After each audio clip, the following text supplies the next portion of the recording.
बिस्मिल्लाहिर्रहमानिर्रहीम, अस्सलाम वालेकुम, वेलकम बैक आपके अपने YouTube channel mama food secrets में। आज की इस वीडियो में मैं आप लोगों के साथ शेयर करने लगी हूँ आलू गोश्त की रेसिपी, जिसे बनाना बहुत ज़्यादा आसान है। जल्दी जल्दी मिनटों में बनकर तैयार हो जाता है। तो आइए इसे बनाना शुरू करते हैं। सबसे पहले मैंने तकरीबन 1.5 किलो के करीब गोश्त है, जिसके अंदर 1 टेबलस्पून के करीब हल्दी ऐड की है, 1 टेबलस्पून के करीब कश्मीरी लाल मिर्च ऐड की है, 1 टेबलस्पून के करीब लाल मिर्च ऐड की है।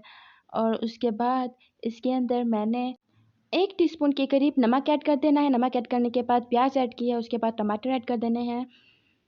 टमाटर ऐड करने के बाद लहसुन, अदरक, हरी मिर्च और हरी हल्दी ऐड कर देनी है। मैंने इन सारी चीज़ों को एक साथ ही पीस लिया था, ताकि हमारा टाइम वेस्ट ना हो।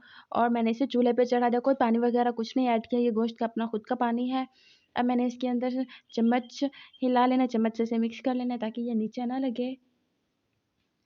जो कि तकरीबन 1 माह बाद बकरा ईद आने वाली है, तो बहुत ज़्यादा ईज़ी और आसान तरीके से आप इसे बनाइएगा, ख़ुद खाइएगा, मेहमानों को खिलाइएगा। यकीन जाने सब बहुत ज़्यादा तारीफ़ करेंगे। बहुत सिंपल तरीके से बन के तैयार होगा, ज़्यादा मेहनत नहीं करनी पड़ेगी। इसके अंदर मैंने अ, खुश्क धनिया ऐड कर दिया है, खुशबू के लिए बहुत प्यारी खुशबू आती है इससे। अब इसके बाद मैंने इसके अंदर फिर से चम्मच से इसे मिक्स कर लेना है। अभी भी मैंने इसके अंदर कोई पानी ऐड नहीं किया। अगर आपका गोश्त थोड़ा-सा सख्त हो, तो आप उसके अंदर तकरीबन 1 गिलास पानी ऐड कर सकते हैं, अदरवाइज़ मत कीजिएगा। तो अब इसके अंदर मैंने घी ऐड कर देना है। घी मैंने इसी टाइम पर ही ऐड किया, पहले नहीं ऐड करना। भुनाई के करीब भी हमने इसके अंदर घी ऐड करना है। फिर से मैंने चम्मच से इसे मिक्स कर लेना है। अगेन मुझे घी थोड़ा-सा कम लगा, तो मैंने थोड़ा-सा और डाल दिया इसके अंदर। अब अच्छे तरीके से इसे मिक्स कर लेना। फिर इसके बाद अगर आप चाहें, पसंद हो, आपके घर वाले शौक से खाते हो, तो आलू ऐड करें, अदरवाइज़ आप इसे स्किप कर दें। अ, फिर से मैंने इसे मिक्स कर लेना है। आलू के पीसेस मैंने थोड़े से बड़े रखे हैं, क्योंकि आलू गोश्त बन रहा है, तो इसके अंदर आलू के बड़े पीसेस ही अच्छे लगते हैं।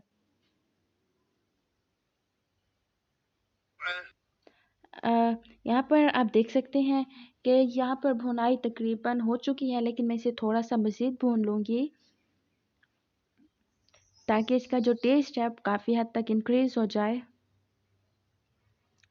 तो प्यारे दोस्तों, आपको हमारी वीडियोस कैसी लगती हैं? अगर वीडियोस थोड़ी-सी भी पसंद आती हों, तो अपनी फैमिली के साथ, फ्रेंड्स के साथ ज़रूर शेयर कीजिएगा। और अगर अभी तक आप लोग हमारे चैनल पर नए हैं और चैनल को सब्सक्राइब नहीं किया, तो प्लीज़ चैनल को सब्सक्राइब कर दें, ताकि हम एक-दूसरे को खो ना दें। तो आप देख सकते हैं कि हमारी भुनाई हो रही है। बिल्कुल हल्के से मैं इसके अंदर चम्मच हिला रही हूँ, क्योंकि आलू जो है बिल्कुल प्रॉपर तरीके से गल चुके हैं, गोश्त भी गल चुका है। तो यहाँ पर इसके अंदर मैंने अचार गोश्त मसाला ऐड किया है, काली मिर्च ऐड की है, पिसी हुई काली मिर्च तकरीबन 1 टीस्पून के करीब।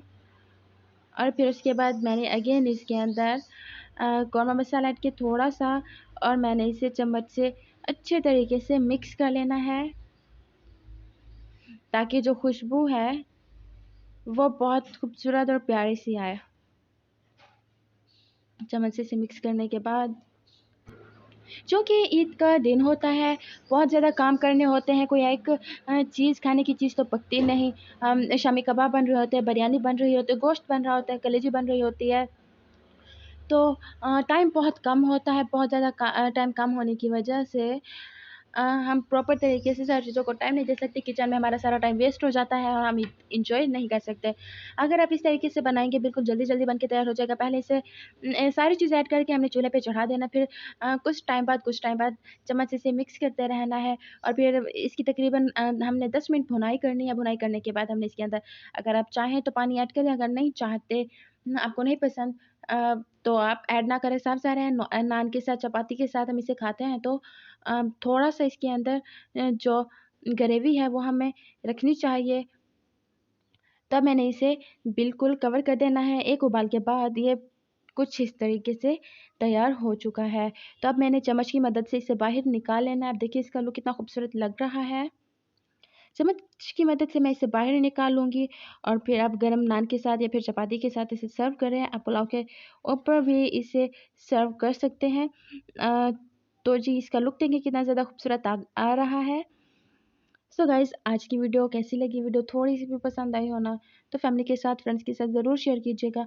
और अगर चैनल पर नए हैं तो प्लीज़ चैनल को सब्सक्राइब कर दें ताकि हमारी हर नए आने वाली वीडियो का नोटिफिकेशन सबसे पहले आप लोगों को मिले।